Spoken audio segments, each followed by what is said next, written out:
Hey everyone, and welcome to the channel. Today we get to take a look at the 2024 Infiniti QX50. This is the autograph trim level. It's finished off in graphite shadow. MSRP is just over $61,000. Now this is powered by the 2-liter 4-cylinder turbocharged engine. It's paired to the CVT transmission. It pumps out 268 horsepower, 280 pound-feet of torque. That power is sent through the all-wheel drive system, propelling this 4,000-pound SUV from 0 to 60 in 6.7 seconds. It has a top speed of 141 miles an hour. It also has a fuel capacity of 16 gallons. You'll expect to see around 22 miles per gallon in the city, 28 out on the highway. This also has a wheelbase of 110.2 inches. Its overall length is 184.7. It has a width of 74.9, a height of 66, and its ground clearance measures in at 8.6 inches. Now, as we take a look at the exterior styling for this autograph trim level, you'll notice the entire surround for the grille is finished off in chrome. There's also plenty of cutouts in that grille and a very large Infiniti logo. That is for the distance pacing, so that is a sensor. There's also a forward-facing camera tucked up nicely just underneath that upper trim accent. Now, this is equipped with LED headlights, DRLs, and turn signals, as well as having fog lights in the lower section there. There's also all the parking sensors, brush trim accent for that middle section of the bumper, as well as another inlet to provide additional cooling, and then very crisp lines that come down both sides of the hood there. Now, this model is also equipped with a set of 20-inch wheels that have a nice finish to them. Matches this graphite color very nicely. Now, there is a little bit of plastic in the lower section of the bumper, and it works its way to the fender flares. You'll notice there's more of that accent just in front of the power folding side mirrors where they have that brushed finish. There's also a camera and a turn signal. There's a full moonroof up top. More of that brush trim surrounds the entire windows there. It's even on part of the door handles as well. So there's a combination of the body colored and that chrome accent, along with being able to unlock and lock this vehicle from all 4 doors. Now, in back, there's a really neat trim accent that has this design right here. Flows very nicely with the rest of that back side end there. Now, this also has a body colored spoiler. There's the integrated third brake light. Wiper blade is in that lower section. This is also equipped with LED taillights. There's the backup camera, all the parking sensors, more brushed accents for that lower diffuser there, as well as the dual exhaust. And this can even tow right around 3,000 pounds. So it is equipped with the trailer hitch for this model, and it also has remote start. So let's lock it and hold this button, and you will hear it start up. You can also hold on that button to shut it off as needed. There's also the trunk release, or just push up underneath, and we have the lock button on the far right. Left side is the release. So once you close it, you can lock it from there.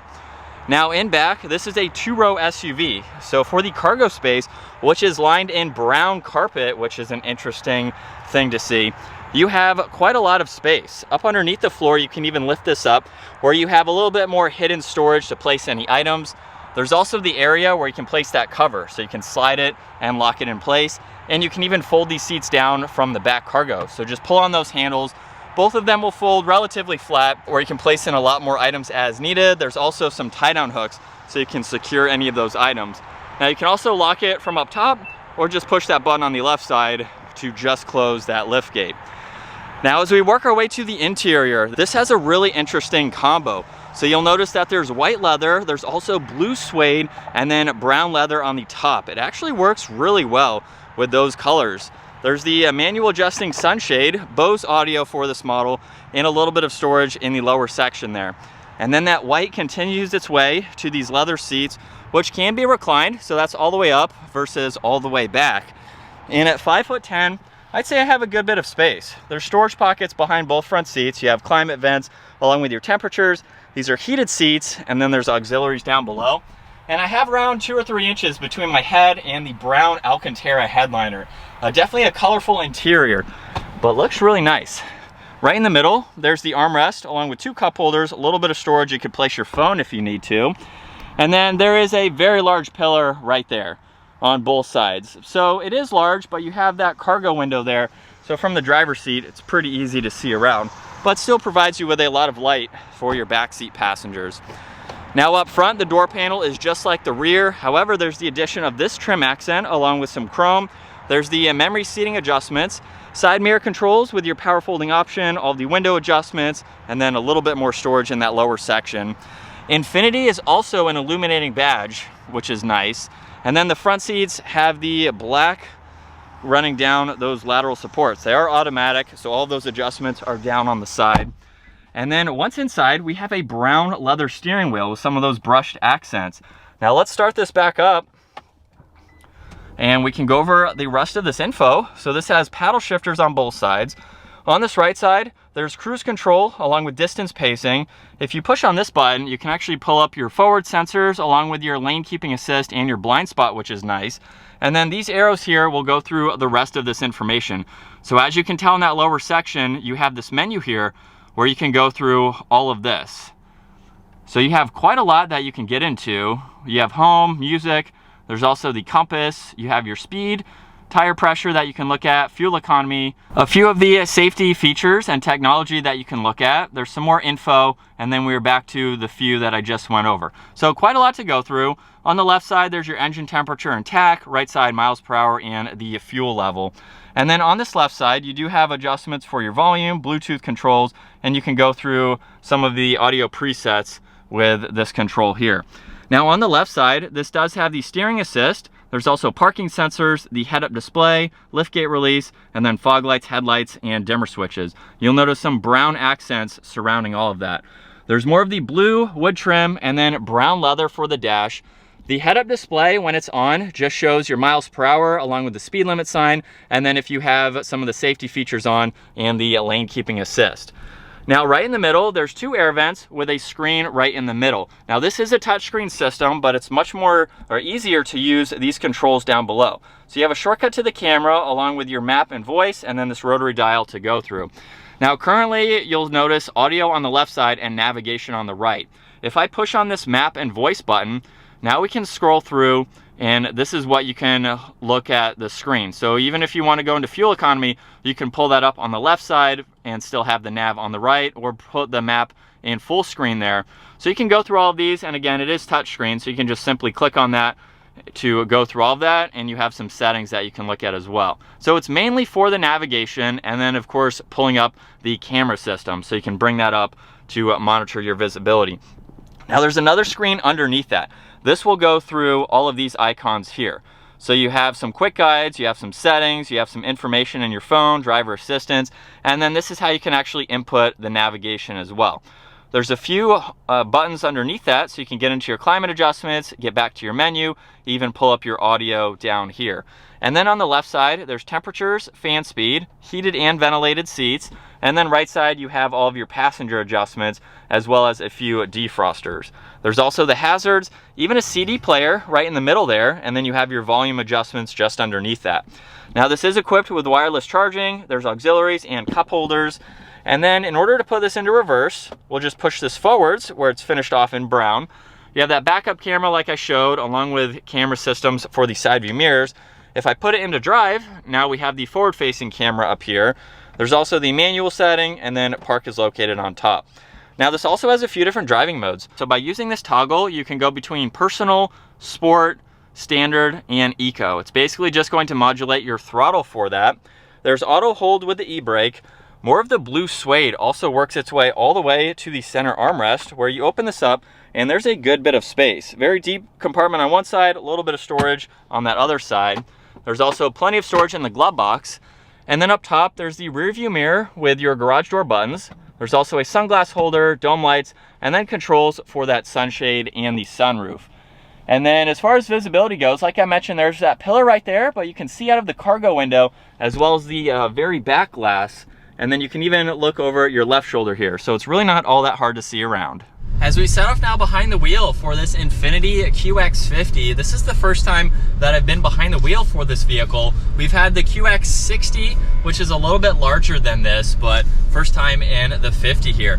I think it's a really nice vehicle to drive. It is on the smaller side, but it doesn't feel as small as it looks from the outside. From the interior, it seems to have a good bit of space.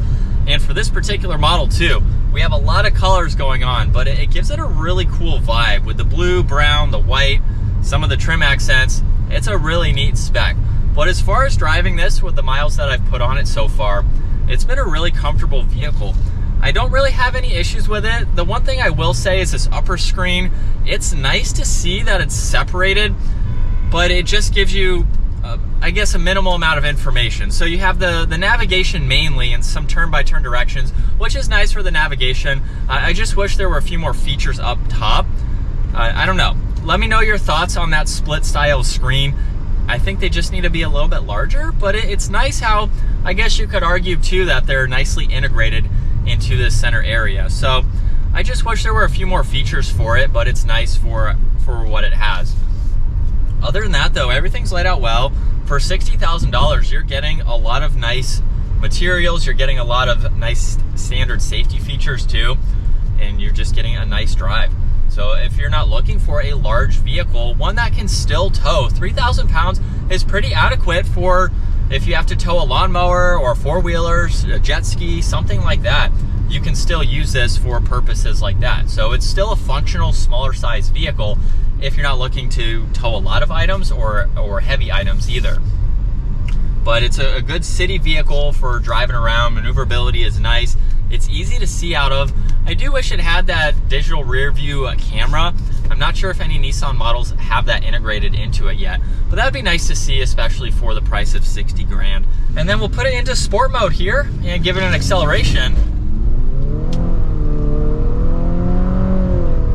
Not all that bad. We got a little high in those RPMs there, but we're up to speed. So I wouldn't say it's underpowered. It's not as much power as I would prefer, but it seems to be adequate for the size of this vehicle.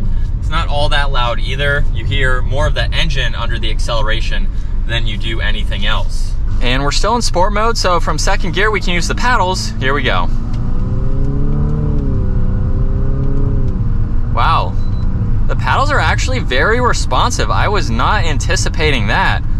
As soon as you touch these paddles, you are swapping gears. Now it's interesting because this has the CVT transmission, but you still have the paddles if you would like to use them, which just gives you a little bit more of a sporty feel for driving this vehicle. But this is what it's like to be behind the wheel for the QX50. It's a nice place to be. If you want something that's a little bit more luxury feeling, we have Nissan and Infiniti. So Infiniti is a little bit more of the luxury side between those two. But the Infiniti, it looks like it can compete with Lexus, maybe BMW, Audi, as far as the materials and just what you are getting. We still have a lot of analog gauges, which I know a lot of people like. So if you're not looking for giant screens everywhere, we have some simplified screens, still giving you some of the modern information, and then all of your creature comforts too. So if you want something that doesn't have, I guess, more of that modernized look, we still got some old school features, it's a great option to go with. And it's been very nice to drive. I don't have any complaints with it. I'm not driving it for too many days this week, but it's been nice so far. It's just a normal daily driving commuter SUV. You need something that's going to give you some space, but you don't want something that's incredibly large either. So it's a nice option to go with. For 60 grand, I could see it being a little bit expensive for its size, but we have other trim levels too. So if you're not looking to spend this, you can get a lower trim level for the QX50. So it just depends on your budget, what you're looking to get for your SUV. But that is going to wrap it up for the 2024 Infiniti QX50. If you enjoyed today's video, give it a huge thumbs up. Consider smashing that subscribe button so you don't miss out on our daily uploads. And I will see you all in the next video.